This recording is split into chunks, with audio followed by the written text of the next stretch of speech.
Programang ito ay rated SPG. Striktong patnubay at gabay ng magulang ang kailangan. Maaaring may masiselang tema, lengguwahe, karahasan, sexual, horror o droga na hindi angkop sa mga bata. Ikaw ang aking lahat sa gabing marinig. Ikaw ang Tuluyan na kayang hindi mapagbigyan ni Carlos si Annalyn? Ano ang pinapahiwatig ni Eric kay Giselle? Magandang araw at eto na nga tayo sa ating pinakaabangang tagpo sa abot kamay na pangarap. Welcome to my channel. Please don't forget to like, comment, and click the bell button para lagi kayong updated sa aking mga videos.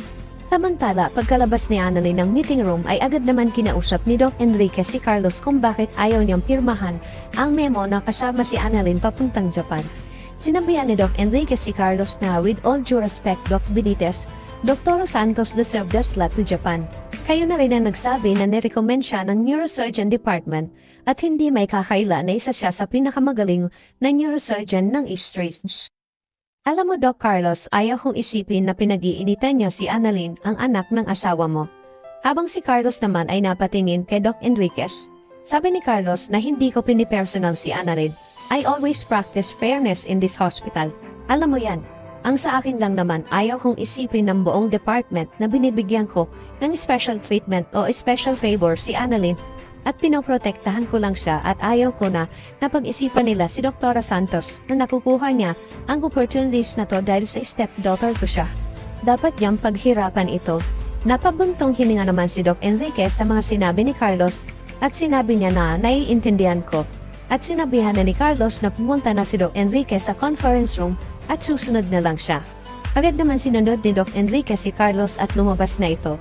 Naiwan si Carlos at naninindigan pa din siya na hindi niya bibigyan ng slot si Annalyn kahit na isa siya sa nirecommend na ipadala sa Japan. Samantala, dahil sa inis ni Annalyn ay pinayuhan naman ni Doc Rindon si Annalyn na huwag ning problemahin ang hindi pagpirma ni Carlos sa recommendation.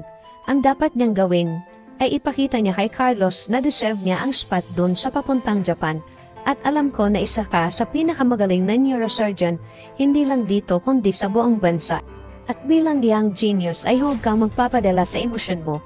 Kung hinahanapan ka ng word, edi ipakita mo ang talent mo o skills mo.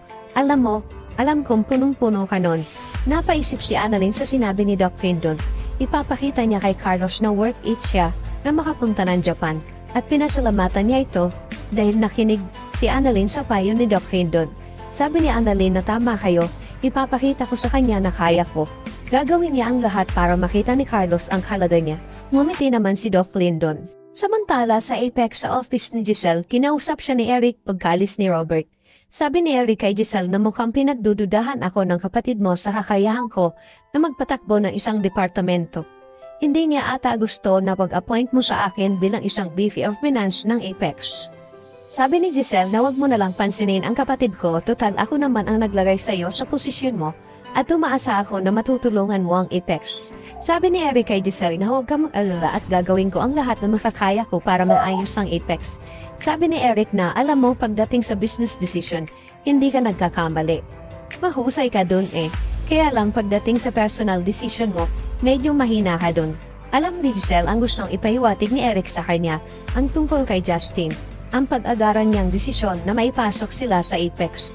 Sabi ni Giselle na ginagawa ko to para sa anak ko, upang makabawi ako sa kanya sa mga panahon na hindi ko siya nakasama, at pagkakataon ko na itong maiparamdam sa anak ko na mahal ko si Justin, at sana maayos na namin ang problema at mapatawad na niya ako sa nagawa ko sa kanya. Napapangiti naman si Eric sa mga sinabi ni Giselle dahil alam niya na hindi siya mapapatawad ni Justin kahit na ipinasok niya ito sa Apex dahil isa sa pinag-usapan nilang mag-ama ay ang hindi patawarin ni Justin si Giselle. Ang hindi alam ni Giselle na kahit pa binigyan niya ng mataas na posisyon ang anak niya ay hindi pa din siya ito mapapatawad sa ginawa niya. Sana nga ay hindi nagkamali si Giselle sa pagpasok niya sa mag-amang Justin at Eric sa Apex. Dahil kapag may ginawa ang mag-ama na hindi maganda at maging dahilan ng pagbagsak ng Apex, ay sigurado na ikagagalit ito ni Ben dahil sa mali niyang desisyon. Samantala, pagkalabas ni Carlos ng conference room ay biglang tumunog ang telepono niya at nakita niya na tumatawag si Zoe. Kaya agad siyang lumabas para sagutin niya ito. Sabi ni Zoe na, kamusta dad dyan? May balita na ba kay Lolo? Gising na ba siya? Dahil gustong-gusto ko na sanang umuwi ng Pilipinas dahil nabalitaan ko na naandyan na pala yung anak ni Tita Giselle.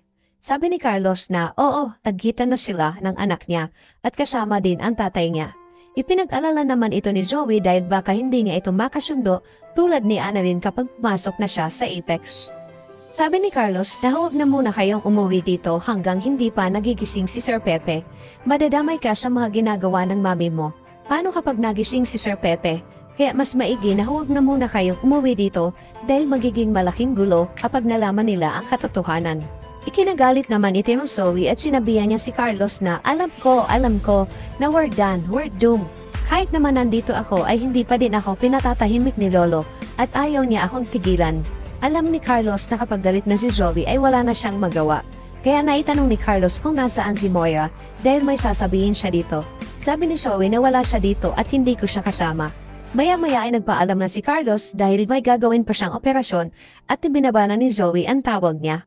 Samantala sa Apex nag-ikot-ikot si Justin sa hallway na makarating ito sa information desk ng mga nurse at naroon si Nurse Karen at Nurse Ivan. Nakababalik pa lang sa trabaho. Nakita sila ni Justin at nilapitan sila nito at binati. Sabi ni Justin na gusto ko lang ipamiliarize dito sa lugar nyo kasi mukhang matagal-tagal pa tayong magkakasama. Habang nakatingin at nakikinig lang ang mga staff nurse, maya-maya ay sinadya ni Justin na ihulog ang isang box sa ibabaw ng information table at sinabi na, sorry, pwede niyo bang pulutin ito? Habang sina Nurse Ivan at Nurse Karen ay nagpipigil lang sa inis nila kay Justin. Pinulot naman ito ng dalawa at inayos. Nagpasalamat naman si Justin at umalis na ito. Pagkaalis ni Justin ay galit na sinabi ng dalawa na mukha may bago tayong kontrabida dito sa Apex. Nawala nga si Zoe pero ngayon may pumalit naman. Sabi ni Nurse Karen na kung hindi ka lang anak ni Ma'am Giselle ay papatulang ko talaga yan. Pinigilan naman ito ni Nurse Ivan. Habang papalayo si Justin ay tinitingnan nila ito. Nagsisimula na ba na ipakita ni Justin ang tunay niyang ugali? Samantala sa East Ridge dahil sa gustong patunayan ni Annalyn kay Doc Carlos na karapat-dapat siya na ipadala sa Japan, kaya ipapakita niya kay Carlos ang galing niya tulad ng sinabi sa kanya ni Doc Lindor.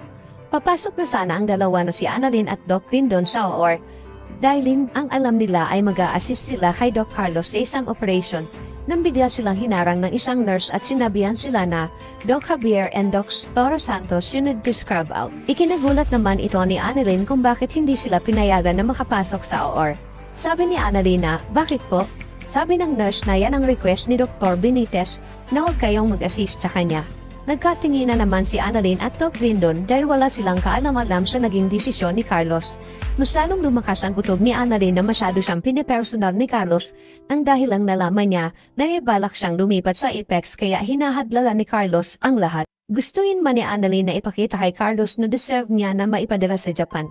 Subalit kung ayaw talaga ni Carlos ay wala siyang magagawa. Galit na umalis si Annalyn habang nakasunod naman sa kanya si Doc Lindon. Hinausap ni Doc Lindon si Annalyn na huwag ka munang magalit kay Doc Carlos, baka may iba siyang dahilan kung bakit hindi niya tayo pinag-assist sa kanya. Naiiyak na lang si Annalyn sa sama ng loob niya kay Carlos. Bakit hinahadlangan ni Carlos si Annalyn? Babalik na ba ng Pilipinas si Zoe? Magkakasundo kaya ni Justin ang mga staff ng Apex? Yan ang ating pakaabangan dito lang sa Abot Kamay na Pangarap. Huwag bibitiw at huwag kalimutan mag-subscribe. Maraming salamat po and God bless.